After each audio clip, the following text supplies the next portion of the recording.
Переходим к новостям спорта. В спорткомплексе Дахсун проходит первенство Якутска по фехтованию. Для республики это новый вид спорта, и такие соревнования проходят впервые. На прямой связи со студией наш корреспондент Юрий Осипов. Юра, приветствую. Тебе слово. Добрый день, Юлия. Соревнования уже проходят. Здесь участвуют 9 юных фехтовальщиков. Сказывается, что это совсем новый вид спорта. Федерация фехтования республики появилась всего пару месяцев назад.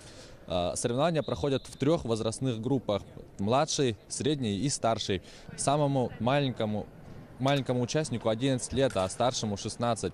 Все спортсмены, учащиеся 21-й, 17-й и Тулагинской школ города Якутска. Они борются в 2 дисциплинах – рапиры и сабли.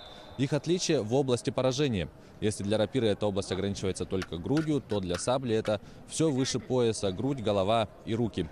По словам организаторов, главная цель сегодняшнего соревнования – собрать вместе всех занимающихся фехтованием и выстроить систему, при которой для всех будут созданы условия для тренировок.